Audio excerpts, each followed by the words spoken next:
Don't we love happy stories? Today, I've got Margaret on the episode to talk about her journey with rheumatoid arthritis. She was on multiple different rheumatoid arthritis medications, and she has improved herself so much with her lifestyle changes that now she's on a low dose of methotrexate only, and her symptoms are far less than they were even when she was taking the higher dose and multiple medications. So, Margaret, welcome. I'm really looking forward to Thank your you. story. Wonderful. Thank you. Thanks, Clint. Yeah. Yeah. Now, tell us, give us, I like doing the snapshot, the before and after. Like, I wasn't able to walk down the stairs, but now I can do this. Give us a little something to look forward to in this episode. Well, yeah. I mean, I got to the point where walking up and downstairs was difficult. My knees would give out sometimes. I had a lot of swelling. I was waking up in the morning and having to sit on the side of the bed and just do a lot of self-talk because my feet hurt so bad. That was probably one of my worst things, is my feet hurt so bad. And I thought, okay, I gotta walk to the bathroom, you know? So that's kind of where I was. And then my, wrists and hands would kind of flare, but probably my knees, my feet are probably the worst. Yeah. And now I'm to the point where I am running again. I am running better and faster than I have in years. Minimal to no swelling, and yeah, bounding up and down stairs. So, I'm just so incredibly grateful. So grateful. Yeah. Wonderful. Well, for our audience who are going to listen or watch this episode, I don't know your story. All of that was new to me. And that's the way I like it, because I want to sit through this and experience this with the audience and ask the questions that they would. So let's talk about, before we talk about what you did, let's talk about when you were diagnosed. Was it rheumatoid arthritis? I think you told me that you at one point had a rheumatoid factor elevated in an email that you exchanged before we set this up. You had elevated anti-CCP antibodies. So did it start in the feet? Was it like always a problem in the knees? Tell us about the progression and then the drug management, and then we'll get into what you did about it. Okay. Yeah. So I was diagnosed in 2019. Looking back, I have had symptoms for years. I just didn't recognize it. I was doing a lot of running, a lot of marathons, and getting older. So I just kind of attributed some of that pain to getting older and being active. And but the first kind of major flare I had was in 2019.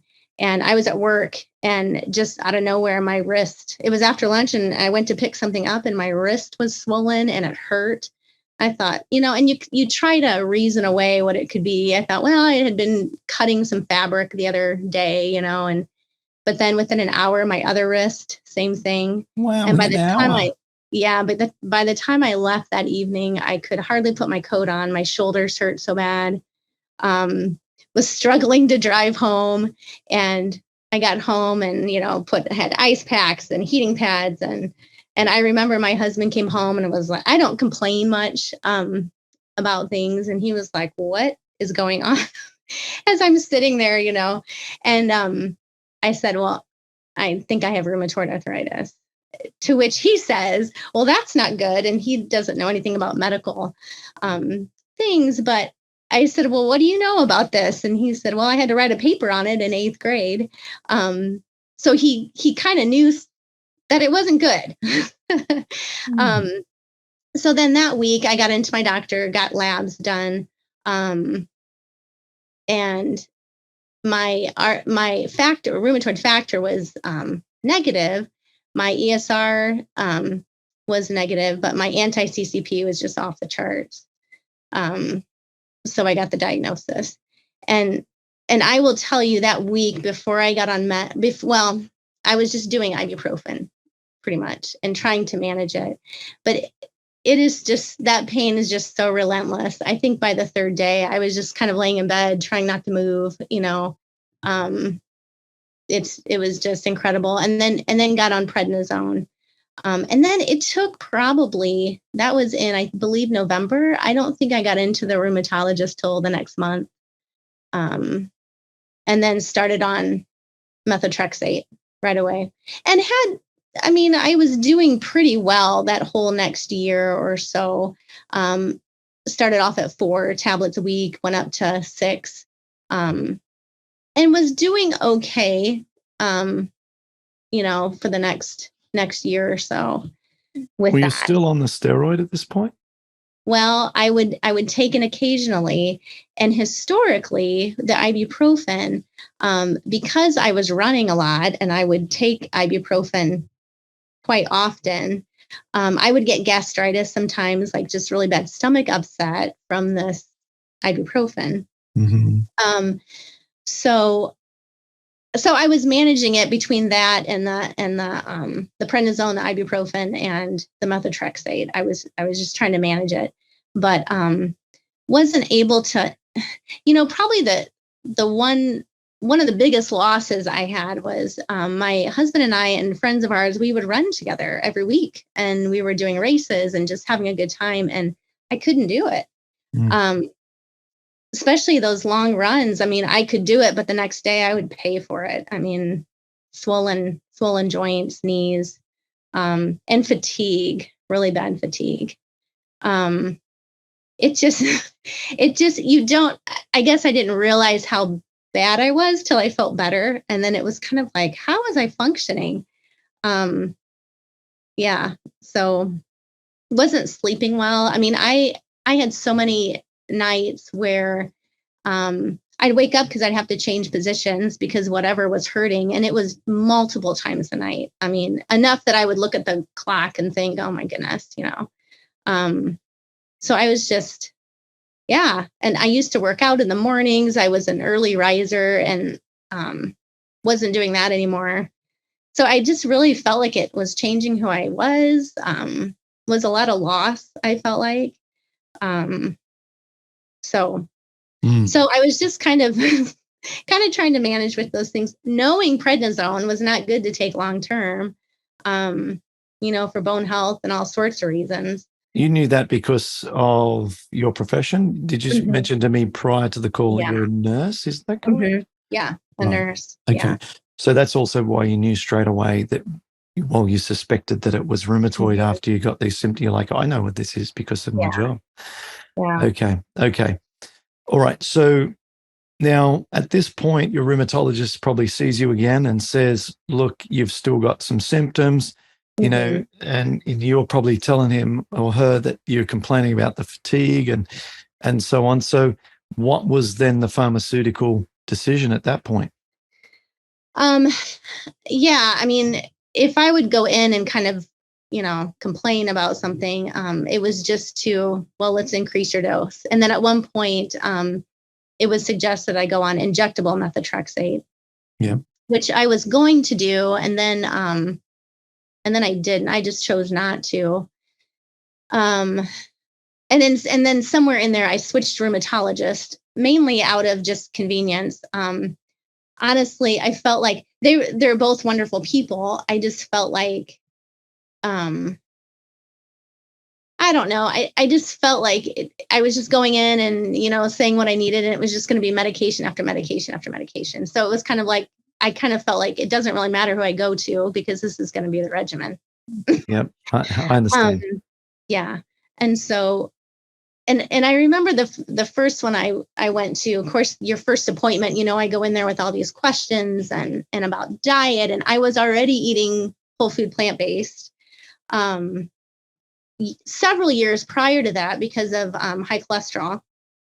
And I watched Forks Over Knives and was an immediate convert, that we're going to do this. So that was another devastating thing of getting this diagnosis, because I felt like I'm eating well. But going into the rheumatologist and saying, well, I'm a runner. I like to run. I do it for mental health. And, what about running? And it was kind of like, well, just do the elliptical, just do something else, and that was probably really disappointing. So I don't know. I just often felt like I wasn't getting a lot of answers, I guess, or alternatives, or direction about diet, or totally. Some of these professionals are like the ultimate hope crushers. It's like they're part of their job description, you know.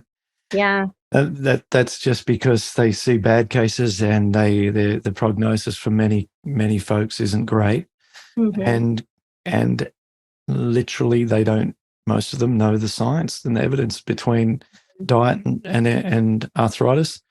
As my friend Dr. Yu, the rheumatologist who we have on our monthly live calls for our members, says, you mention oxidative stress to rheumatologists and you get a blank stare. Like, it's crazy. Some of the stuff that I talk about day in, day out as being contributing to the disease. And I can present paper after paper after paper where researchers are publishing this in the major rheumatology journals. It's just not part of their way they think. They're thinking what symptoms, what drug, what imaging required, what labs need to be done to monitor the disease and to minimize the symptoms, not what's causing it. Whereas I spend all my time looking at what's causing this. Right. And the disease is so complex, and there's so many different ways you can look at it, treat it, and as a patient, manage it. One can certainly be forgiven for not knowing absolutely everything about it because it's just so, they're so complicated, right? Yeah. And I think too, I mean, in my mind, I mean, I know they say, they don't know what causes it. That was any research I would done early on. It was like, they don't know what causes it.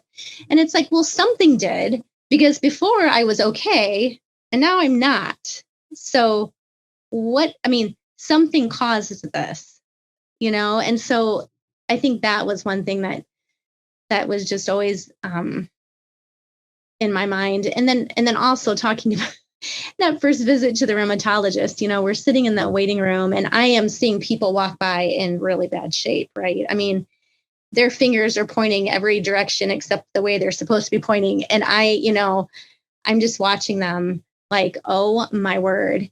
And is this my future? And I remember my husband saying, just stop, don't go there. But the rheumatologist said to me, I'm sure you saw some people out in the waiting room that were, in fairly bad shape. Those are the people that didn't want to take the medication and now they want to do something about it. So they say. I've heard this so many times. It's almost like the persuasive mind. Yeah. And look, the studies show that those who go on medication early with aggressive treatment do have better long-term outcomes.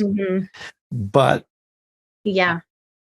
And then one thing too, it was she was talking about methotrexate and said, people they're afraid of methotrexate, in really large quantities. It's used for chemo. But you will be taking a small dose.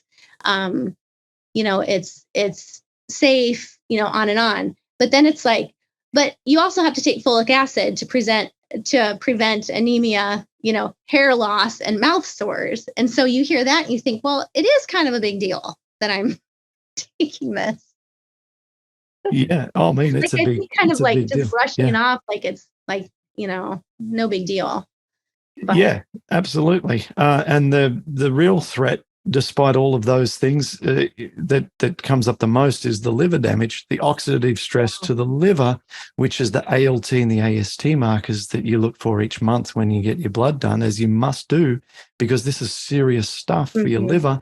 And moments before we started this call, I was just communicating with someone in rheumatoid support who's just updated me, and she's had to come off her methotrexate because her ALT and AST are elevated. And she's in the best shape ever. We've got her, she's cruising along, really low symptoms, CRP, ESA, everything's really great. She feels fantastic. But now she has to stop her methotrexate, which interrupts everything, all of the balance that's involved, because her liver enzymes are way up from the drug. And that's the thing that, I mean, that's one of the considerations. Right. That happened to me too. I went real close to having to come off methotrexate because of my liver as well. So, Yeah. So look, there's a lot on the plate. So we had a great chat there around these considerations and challenges. And so you changed rheumatologist, and then you went to the new one. And what happened then? Honestly, kind of the same, same story. I really like him. Very, very nice guy. But I mean, interestingly, I had an appointment just last week. And I hadn't told him what I was doing yet, that I had been doing your program. And so I went in thinking, okay, I'm gonna tell him all about this and see what he says. And it was kind of like, oh, okay, well, yeah, I've, um, I've heard some things. I mean, he hadn't heard of your program, but kind of like do whatever works kind of thing, and he said he was gonna look into it, but I'll check back next time and see if he did. But I'm all excited and saying, I feel fantastic. I've halved my methotrexate, and I mean, it's kind of like, well, that's nice, Yeah.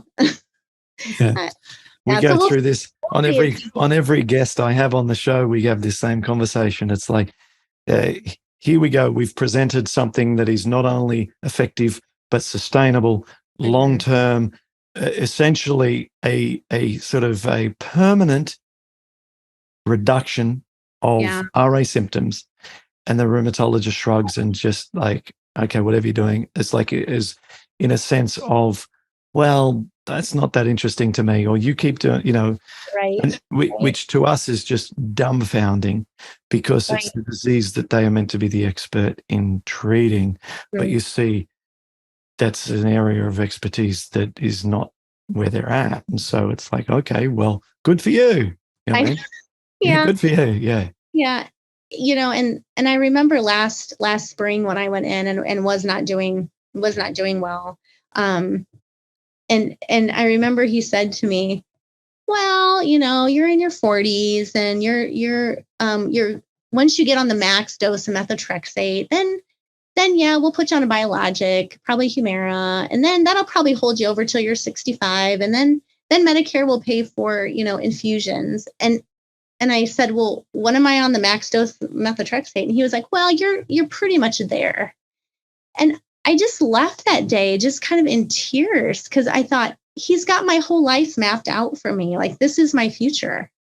I am going to be forever dependent on these drugs.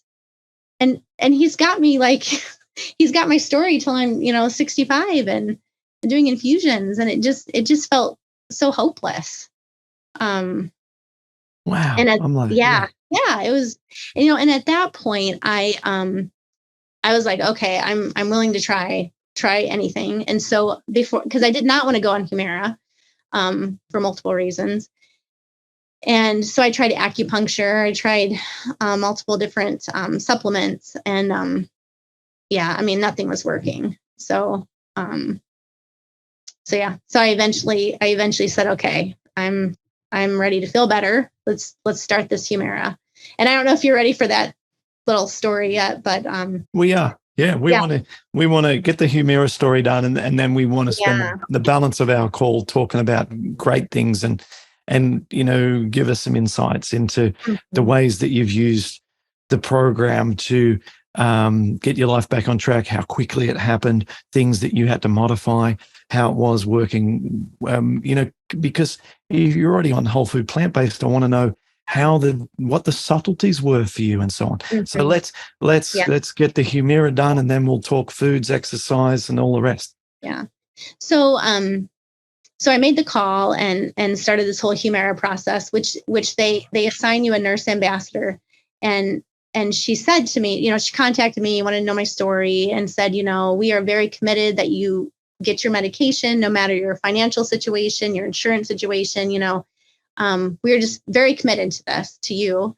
And so I was like, okay. And surprisingly, I think I got it delivered to my door in a week. I mean, I had this month's supply of Humira sitting on my doorstep, thousands of dollars. I was just shocked. And they have this copay card, so they pay for it until, I would hit my deductible.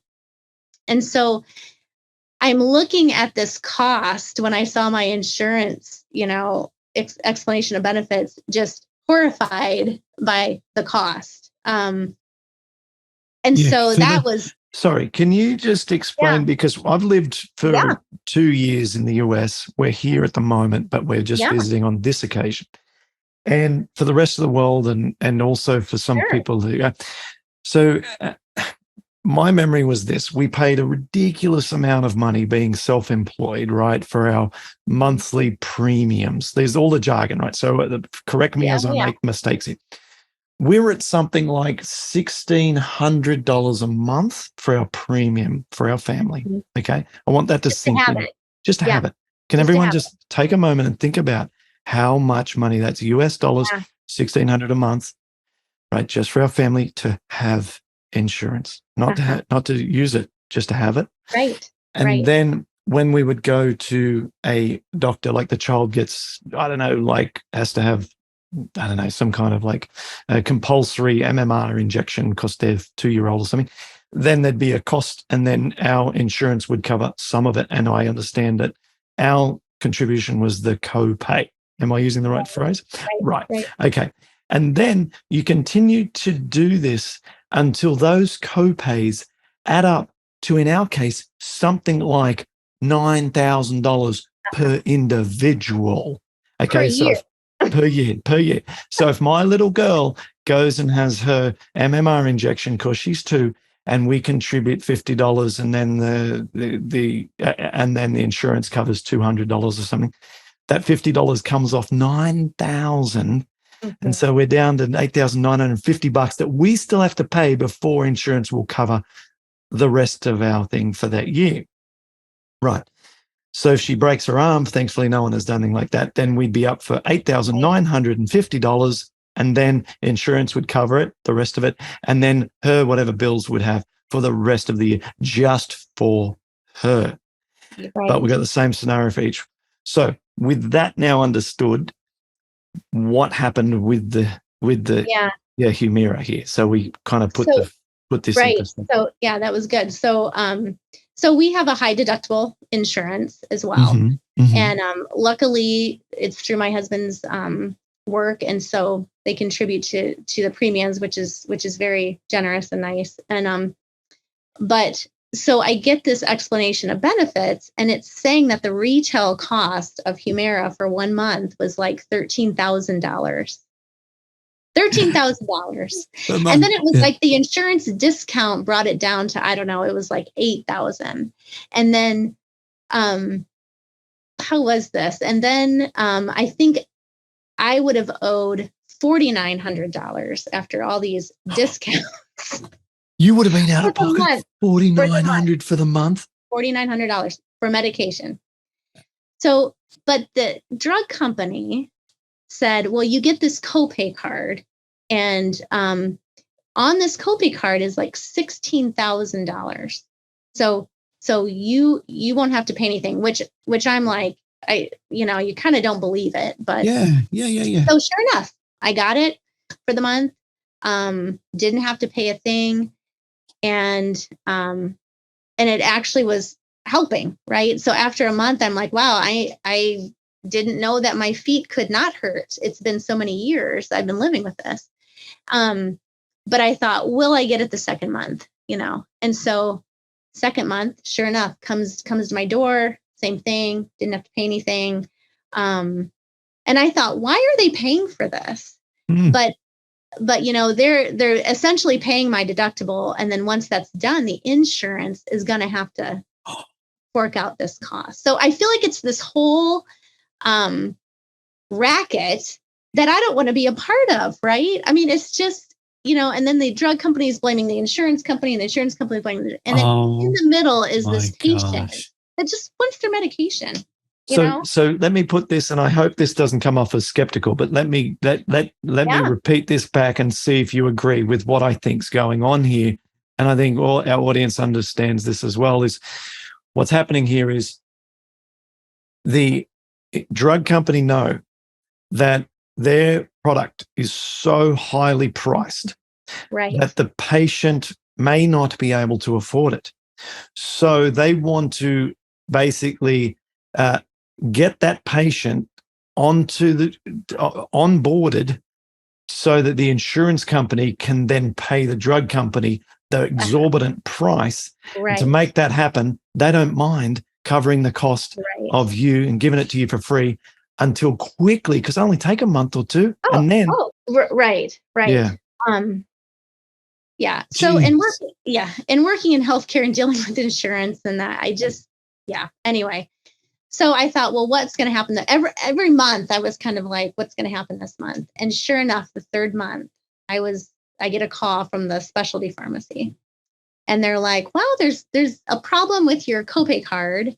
It looks like you're going to owe like $1,900. So if you just want to give us another credit card, we can just ship it. And I was like, no, do not ship it.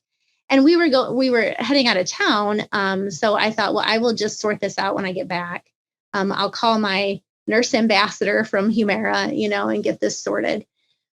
And so I get back and was on the phone probably 2 hours between her and, she was once saying how committed they were that you get your medication no matter what, to, the insurance companies have kind of caught on that, we're actually paying your deductible. So now you have to call this other division, this, financial division. And you had to download this app. And she goes, and if you can afford it, just go ahead and pay for it.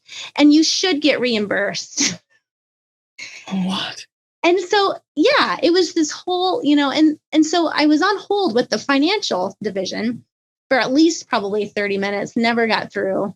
Now, hang on. This financial division, was it under the Humira umbrella? It was under the Humira, yeah.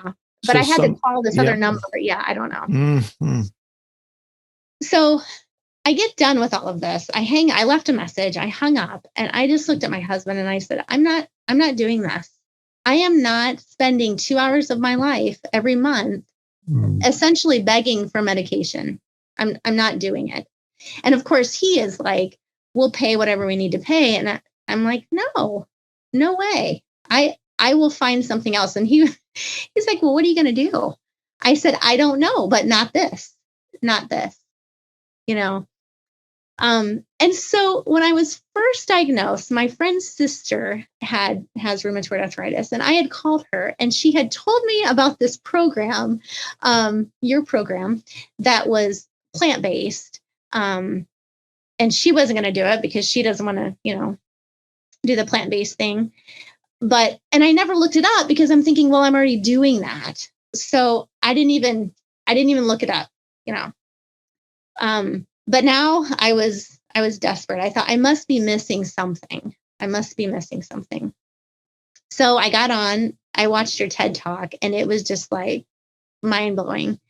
And right away, I realized that there were three things. I thought, okay, this is what I can tweak and see what happens. I was drinking like an irresponsible amount of coffee for many, many, many years. I was taking a lot of ibuprofen. Like I mentioned, to the point I would get gastritis sometimes. And between taking it for running, I would get pretty bad headaches with my periods. So once a month, I was taking it for that. And over the last few years, I had kind of added oils back into my diet. When I first started whole food plant-based, it was for my high cholesterol.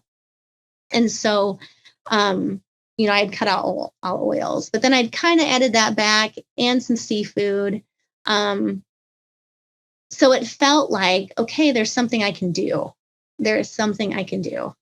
And I spent, I don't know how much time, I think I watched your TED Talk. I don't know how many times. And then, looked at all your interviews with other people. And I thought, I'm doing this. I'm doing this. Went out and bought a juicer. I think that night. I love kitchen appliances, so it was a good excuse to get a juicer. Awesome. The first big challenge for me was getting off of coffee. I mean, that was pretty brutal. I had a pretty bad headache for a couple of days. But my joints didn't hurt. I am not kidding. I had relief in 48 hours of starting the celery cucumber juice. I did the cleanse. I think I made it, I don't know, 36 hours or whatever. I didn't quite make it the whole 48 hours, but I felt fantastic. I just couldn't believe it. And the biggest thing I would notice in the morning, I always had swelling around my ankles and knees. And every morning I would get up and put my feet out, and I just couldn't believe it. That this could work, you know? And I think I did have quite an advantage because I already knew how to eat whole food plant-based. That is a huge, hurdle to get over, I think, for people. And so for me, I felt like I did get results pretty quickly, and it wasn't so difficult to do. But yeah, and that week, I think, so I started it on the weekend. And then like that Wednesday, I thought, okay, after work, I'm going to stop at this. We have a running path near where I work. And I'm going to go running and see if my joints swell. Because notoriously, I would, if I would go exercise the next day, I would gain weight because of swelling. What? Wow. Yeah. And so I thought, okay, I'm going to test this out. So I went running. Felt great, was really out of shape, but couldn't hardly breathe, but and didn't have any swelling. The next morning, couldn't believe it. I mean, it was just amazing. But and then thinking back, like all those times I was taking ibuprofen or prednisone for joint pain, just making everything worse. And I don't know, that was just a big aha moment for me of gut health and leaky gut. And I had heard of that concept, but until I experienced it, I'm not sure I would have believed it, but experiencing it, I mean, it is just, yeah, it was incredible. That's actually one of the main reasons that the 2-day cleanse is there. It's not there because it is essential to making long-term progress or to get the best possible outcome. It's there for the experience of, oh my gosh, look at this connection that's there. Yeah. So there's an extra subtlety to this that I've mentioned on a couple of live calls recently that I haven't mentioned in podcasts, I don't think. But that subtlety is that when the body suddenly experiences a starvation state where the calorie intake is insufficient, then inflammatory processes driven by the immune system are given low priority. And what does this mean? It just means that the immune system begins to allocate resources to survival and does not operate normally. And so there is two things going on here. One is we have less translocating undigested proteins from food entering our bloodstream. So we have that because there's just no food. Okay, that's number one. And I used to think that alongside bacterial components entering my blood was the only thing that's going on when we stop eating.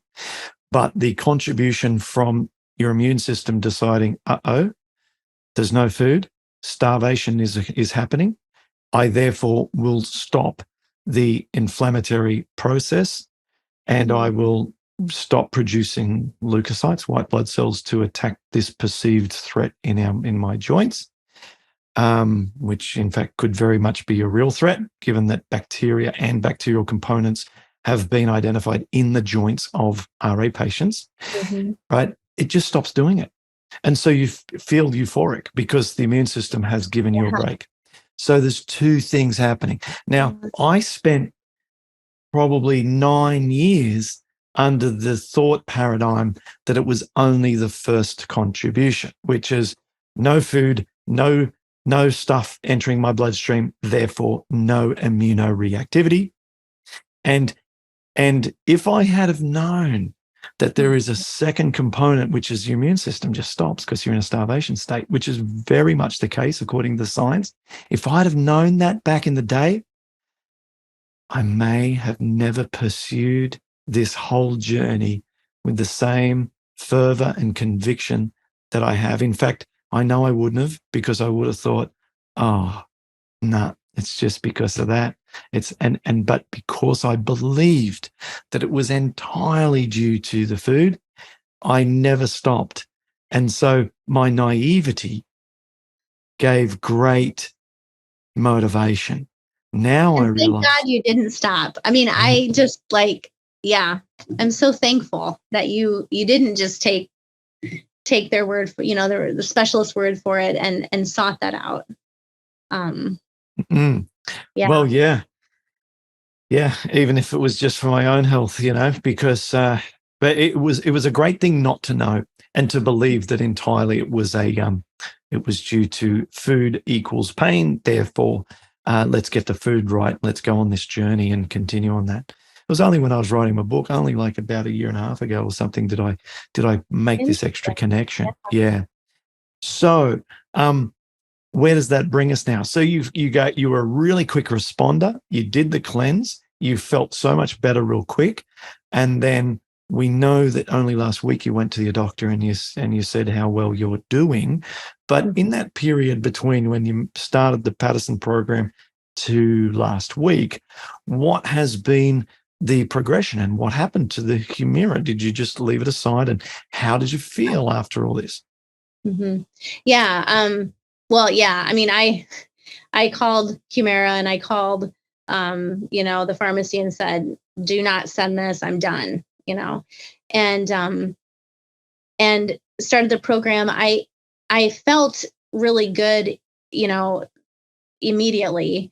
And for a couple of weeks. In the back of my head, you were always saying, "Now be friends with gentle hunger." I think you said that somewhere. So I was always thinking that, and then this is the other thing. I can be a little bit competitive, or maybe not. I don't know. I don't like to say I'm competitive, but I really wanted to get off this methotrexate. And so I was decreasing it by 2 tablets every month. And so I had gotten to the point where I was off of it just for a couple of weeks, but I was like, yeah, it still must be doing something, because it wasn't as bad as I was, but I wasn't, I felt the best when I was on 4. And so I thought, well, I just need to give this some time to really heal my gut. The couple of things that I realized between this time period, is that I had something to fall back on. And that's what I kept telling my husband and daughter. The reason this excites me so much is, if I do get a little flare up, I know what to do, and I can do something, and it's cheap. I can go to the grocery store and get some celery and cucumber. I do not have to call anybody. I don't have to wait on the phone. I don't have to wait for it to be shipped or feel guilty that I'm, a high user of our healthcare system. I am going to go to Aldi and get some celery and cucumbers. It is that easy, right? And I think Humira, I think RA, there are 2 things. Besides just having excruciating pain, but it is a sense of losing control. I felt like I just didn't have any control over my life, and I felt like I got that control back. And so, yeah. And sweet potatoes and, the buckwheat. I would just, if I felt like, oh, am I feeling a little twinge of something, I would just really go back on that. And so that is one thing I learned through all this. Now, one time I am still having a little bit of flare up right before my period. And I had that previously. So if you could just figure out a juice that I could do to throw me into menopause, that'd be marvelous. What our members do inside Rheumatoid Support is apply a little bit of progesterone cream onto their skin. Apparently that helps. That's that's the only solution. That's all you know. Yeah, that's all I know. You might already have been over that bridge in the past without, I don't know. But that's helped some people.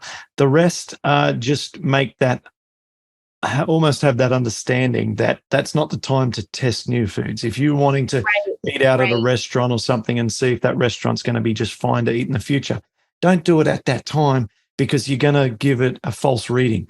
You might falsely accuse the restaurant, but it might be just fine.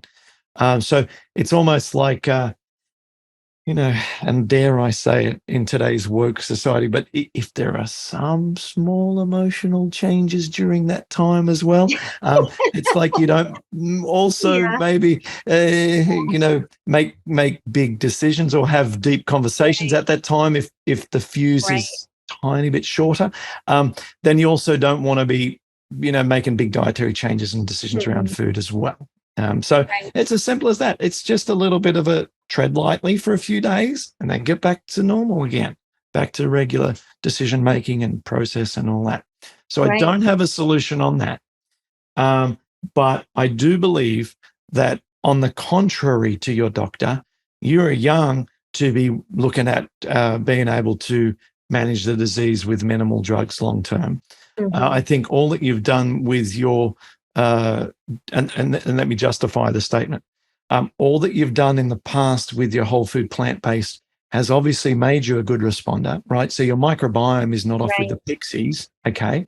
What you're essentially doing is probably just through oil use and, as you said, the ibuprofen use, and because you can eat whole food plant-based and still be eating foods that are high in omega-6 compared to omega-3. You can be eating foods that are high acid compared to their alkalinity contribution to the body. And so you can have food sensitivities that you're completely unaware of, right? You can be eating high fat plant-based whole food diet. You can be eating like nuts and seeds constantly throughout the day as a snack between meals. And these things, whilst the average person think big deal, when you have immunoreactions going on in your body, this can really stir things up. And once it's stirred up, you've got more inflammation at the gut wall, more leaky gut, and the cycle continues. And so it's all in the detail. And so you were forced into this sort of, I've got no other option after the Humira drama. And then symptoms continued and blah, blah, blah, blah. And you saw your life playing out in terms of a medication patient, right? And not that there's anything wrong with that. Right. But, you thought, look, there's got to be more to it.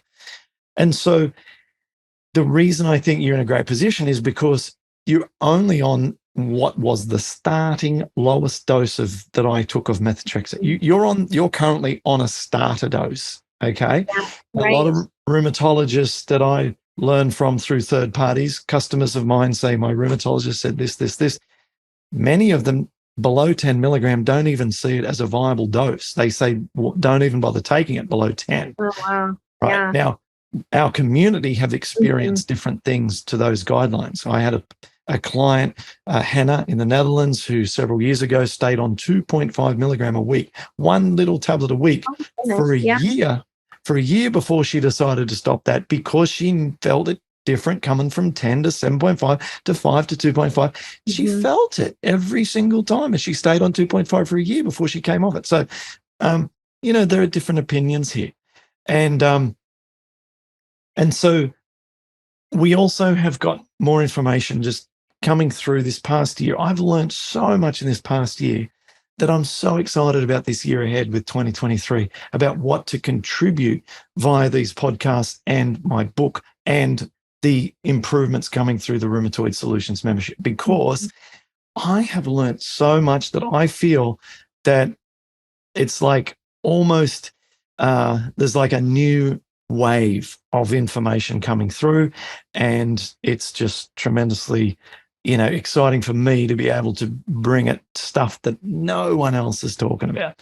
And I just think that we're in for a wonderful year ahead in terms of sharing of information, and I feel real confident with your decades to come.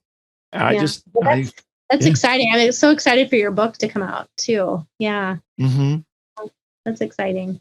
Yeah. So awesome work. Let's go into a little detail before we close out and hear about some of the specifics that you emphasize. Is it leafy greens? Is it your exercise? Is it, for example, You got to drink lemon water before. Is it you don't eat before? I mean, a lot of people already know the program, but are there some things that you found are your little absolute go-tos? Yeah. So one thing that is huge for me is I always meal prep on Sundays. I make a big thing. Quinoa for some reason has always kind of upset my stomach, just like bloated. So I can't do quinoa, but I usually do buckwheat and amaranth. I make a pretty good batch of that. And then I do a bunch of sweet potatoes. I love Japanese sweet potatoes. Those are just, the white ones are just, they're my favorite. So I usually make those. I dish those out, to take to work. So pretty much every day for lunch, I am eating, even now, I am eating sweet potatoes, those grains, and then a really good leafy green salad with some spinach, some arugula, like a spring mix. And then I put sprouts on it and a few walnuts and some dried cherries. So I make a bunch of those salads. And so that, I feel like that consistency to eat that every day, I think is really helpful.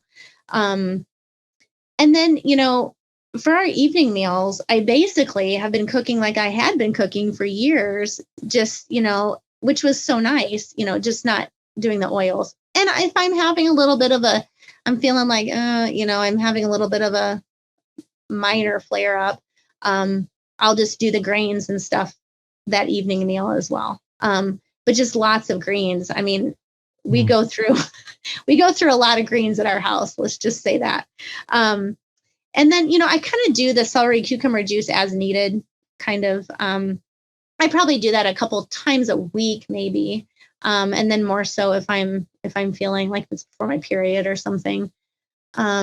The other thing that I find is interesting is I really liked sugar before too. That sweets were my, kind of my downfall, but I have completely cut that out. I had my A1C checked.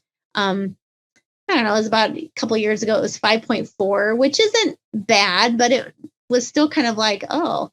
And so I had it checked recently after being on this program for about 3-4 months, and it's down to 5.1. Which is fantastic, I think, and so I also eat a lot of oats. My breakfast is always the same thing. I really like consistency for me. I think it helps keep on track, but I do steel cut oats. I make a big batch of those and just keep them in the fridge. So I do that every morning with some berries and cut up banana and almond milk and some cinnamon. That's, yeah. Sensational. So, yeah. I think it's sometimes a little challenging going out for dinner with friends. I don't like to be that person that's, has to be different or but I've just told myself I got to get over that, and it is what it is. And I have to do what's best for me and feel better. I remember I think it was only a week or two that I was on this. We went out with a big group of our friends and my husband was like, what are you going to eat? And I said, I don't even care. I feel so much better that I just don't even care. I will just eat some plain lettuce. I just feel so much better. It's like when people make the connection between food and how you feel, it is just, I just think that's awesome to make that connection. Even when we switched over to whole food plant-based, years ago, my husband and daughter were not very happy with me when I did that, because I cook for everybody. But after, several weeks, a month, they were both like, wow, we feel so much better. They even felt better. So food just makes such a difference. And making that connection is, I just think it's huge. Yeah. So. Well, it does. It affects you. It affects your mood, it affects your hormones, it affects your happiness, it affects your decisions on what foods you're going to eat. Like your microbiome, they call it a second brain. It influences so much of you as a person, as Margaret. Like Margaret, you're more microbiome than what you are, human cells, right? So when someone says where you're going as you leave the house, you literally can say, I'm taking 30 trillion bugs for a walk. It's like it's just a crazy scenario, but there are more bugs in us and on us than what we have human cells. So, I mean, it's an extraordinary concept, but we really are interacting with other people and making decisions and running our lives based on, I want to say, like a huge percentage of feelings and thoughts that aren't our own. It's a bit of a mind bend, but when we, like, I notice that if I'm eating super clean, I'm just so happy, and I've got clarity, everything. You're getting the right signals. Your body's calm. Yeah, it's a weird thing. And what's interesting is that you need discipline for about 2 to 3 weeks where it feels uncomfortable. Right. To get to a point where then you get the positive feedback from your bugs to then make it all comfortable. Did you experience that? Yeah, I think I would say that's true. Yeah. Yeah, it did take a lot of discipline. But once I felt better, it was just, and I think this was true when we made the switch to whole food plant-based. When you kind of do that reset, things start tasting better too, right? I mean, like now if I would take a bite of a dessert, it would just be like way too sweet for me. I mean, you just start tasting things more. And so I think you just have to give it that couple weeks to like kind of reset your palate and reset all of that you can, enjoy food. The biggest thing was I was like, I have to eat salad without salad dressing. Like, really? Which my husband's like, oh, it's not that bad. He's forgotten dressing before, it'll be fine. And the first week was kind of like, but now I actually prefer it because you can taste everything. So your salads also, they're pretty epic. I mean, you've got the dried cherries that you mentioned in there, like some walnuts, and you had some other things that you mentioned. And I mean, they sound yummy. So you've made salads that have texture and flavors in them. So you've gotten to that point where you can eat those without problems. So that's awesome. Let's talk about some other things that people might be wondering about. Did you ever do supplements? And also, let's talk about your exercise now, what that looks like. Is there strength training involved, or is it just cardio sort of style running and recreational sort of jogs? So talk supplements, then talk about exercise for me. And then I want to ask you about your sleep quality, and then we'll wrap it up. Yeah. Supplement wise, I really don't take anything right now. This next year, I want to look into the omega-3, omega-6 testing. I would like to do that.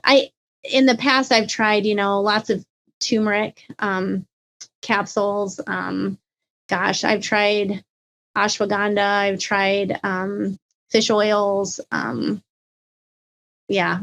tried quite a few different things. And didn't really notice a huge difference for me. So supplement wise, okay, good, because supplements have a disproportionate love from our community than what they deserve.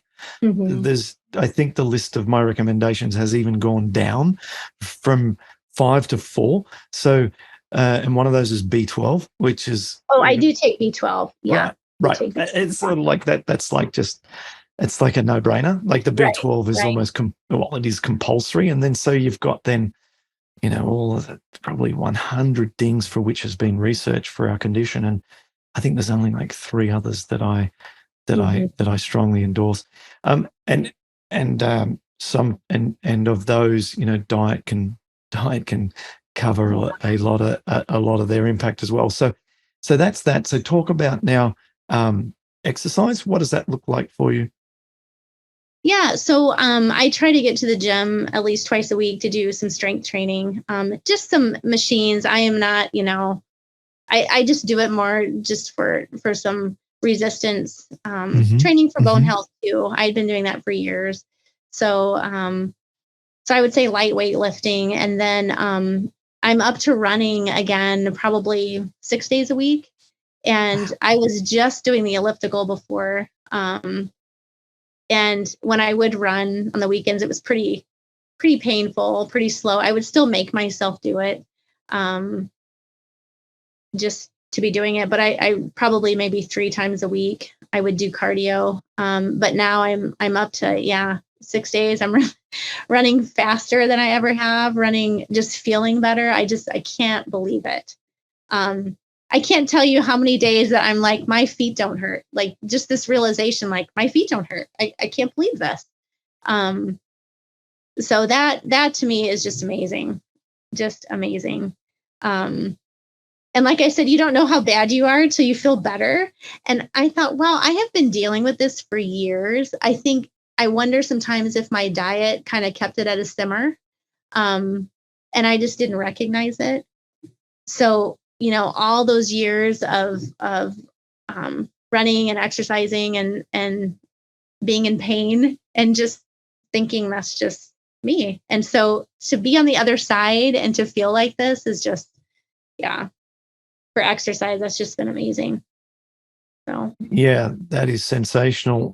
I get questions frequently about shoes with people with sore feet. Have you adjusted shoes? Do you wear special shoes around the house to dampen the contact, or are you barefoot around the house? And just tell us about what shoes you run with and what you wear. Yeah. I stick with Brooks running shoes. Those have worked the best for me. And then I really don't wear any kind of special shoe. It's interesting you saying that, because for years I'd be like, oh, my feet hurt, I need a new pair of shoes. I was constantly buying shoes and trying different ones, thinking that was going to help my foot pain. But yeah, I don't wear really anything special, just Brooks.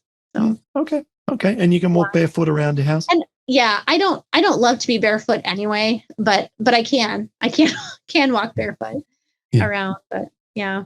Yeah, great. I'm barefoot right now. Walked across the street barefoot across the tarmac and the concrete. Absolutely no pain. There was a point where I felt that I may never walk barefoot on my tiles in my kitchen again. Wow. I thought it may never happen, and it genuinely thought this might be it. I might always have to wear these like Ugg booty things with the soft merino wool in the inside. And and now I love it. Melissa says to me, she worries about everything. She says, you're going to step in dog poo, or you're going to get some kind of thorn in your foot, or there's glass on the ground. And I'm like, bring it on. I was going to say, I don't care. Glass doesn't hurt as much as what rheumatoid used to. And this is an expression of my freedom. Right. And it's so empowering. And of course, I look out for those things. And touch wood, it hasn't happened. I mean, I may have inadvertently stepped on something not too nice over the past couple of years, but it's worth the risk. Now, finally, I wanted to ask you. I had one other question. What was that last question I had queued up there for you? No. There was one other thing. It'll come back to me. How sleep? How's your sleep? Yeah. Oh, that is the other thing. After starting this program, I remember the first night I actually slept all night and woke up to my alarm. I couldn't believe it. Sleep is so much better. I just don't have an issue anymore. I went from tossing, turning, changing positions, and just feeling so tired. I can't believe how much more energy I have. I think from sleep, and I think from being off of caffeine. I think those two things have just made me feel, I just have so much more energy. That's fascinating, because obviously the draw card for the caffeine is to make you have more energy. But I think it was Anthony Robbins' team on stage one time first brought this to my attention. And maybe allocating this to the wrong people, but apparently, when you're taking coffees now in your 20s, 30s, 40s, it's like drawing down from your reserves of part of your. Now I'm speaking at an area I haven't studied, but it's like drawing energy almost from the future. So yes, you can tap into this by pulling this energy that the caffeine can stimulate. But long term, that is not a wise move. I look at it purely from the point of view of the studies, right? Coming back to the science, the science shows coffee consumption is associated with an increased risk of rheumatoid, and so is decaffeinated coffee is associated with an increased risk of rheumatoid. And I think that alone, forget all the other arguments, right? That alone, I don't want to debate it anymore. Okay. Let's not debate this. Okay. So if that thing increases your risk of rheumatoid, don't do it. If you've got rheumatoid, I know the study doesn't talk about if you have it, but come on, let's get our health right. So wonderful that you've improved energy from that. Plus you've halved your methotrexate, which is going to contribute a lot to that as well. Well done. Totally. Anything else you'd like to share? Any other things that you do that you know no one else does and you're happy to share with us that help you? That's interesting. I don't know really, but I think I just want to encourage people. I know it can seem daunting to change your eating habits, especially if you're, on the standard American diet for sure.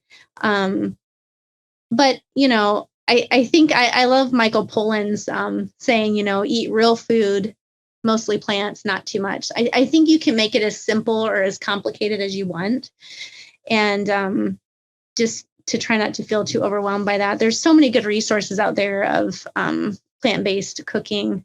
In fact, I just ordered a cookbook that you had interviewed somebody on your podcast just recently.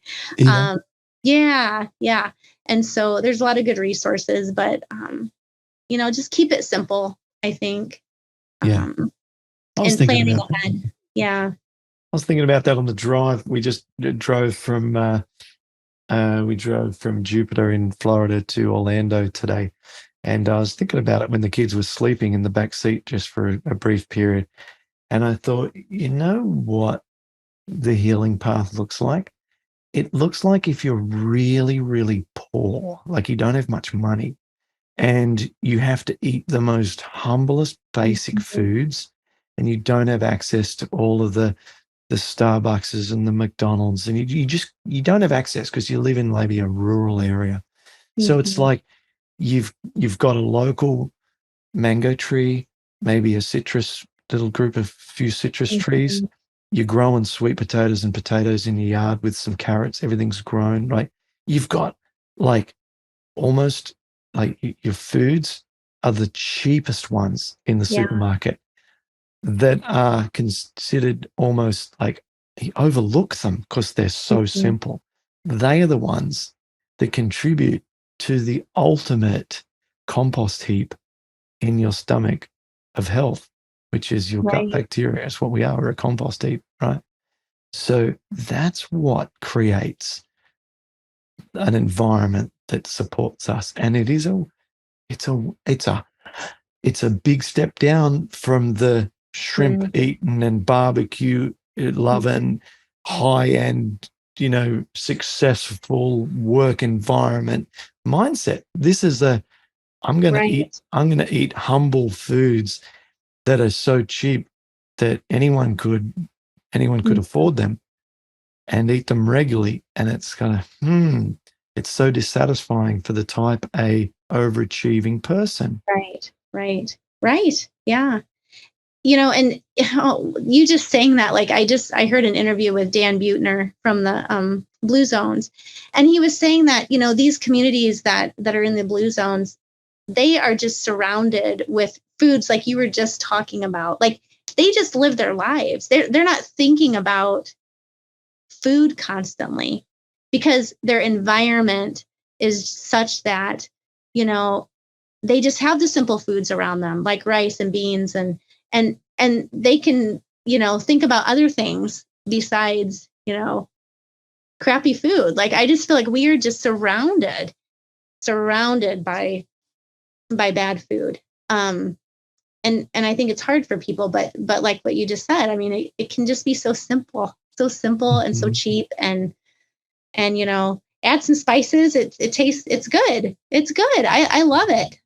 Yeah, absolutely. Yeah, that's right. When we're not saying that you have to live off only like a small range of foods. No, What we're Mhm. saying is that those foods don't need to be expensive. Those foods are, what it is it's just an interesting kind of pondering that the decluttering and simplification of the food is the wisest path forward. Simple. Yeah. Some beans with some rice, with a salad, have some fruit between meals, berries, whatever, melons, all these different things. Have some grain at breakfast, oats, right? Right. Let's get some different legumes. Let's mix them up then. So that's day one. Let's get some same sort of thing, but let's get some different fruits, some different beans, maybe a brown rice, different wild rice, but they're Right. all simple stuff, but there's a spectrum within those simple foods that can hit our 30 plus plants a week to give us the diversity we want and have Right. the best possible gut health. So I think we've done pretty good in uncovering your story today and doing it justice. And I think it's amazing with how far you've come, and some of your stories are just fascinating. And I hope everyone has gotten a lot out of our chat. I've really enjoyed it. Time's flown. We're a little over time, so I just want to say thank you for sharing your story. It's been great. Yeah. Thank you. I am just eternally grateful for all that you've done, and with the Paddison program, the Rheumatoid Solutions. You've given me my life back. Really, you have. Yeah, I feel like me again. So there were times I was in a pretty dark place. So I am just really grateful, and what an honor to be able to tell you that. So thanks for having me. Thank you. We both shared those dark places, and I think most of the people who have the condition also have been in those dark places. And if someone is right there right now, take a leaf out of our books and get simple foods. You don't have to spend much money, and make those foods frequent, and you'll start to feel better and be encouraged. And who knows? Might want to go down the path that you have and join our program and follow it through to the letter to get all the nuances just right to get the best possible results. So thank you very much. I've gone into darkness here. The sun has set on me and I'm just now a floating head lit by a computer screen. So to people on YouTube, I apologize for the uninteresting appearance that I'm running at the moment, but that doesn't affect the content. So thanks for watching or listening right to the end. Thank you so much for coming on the episode today. Thank you. And appreciate it. Take care.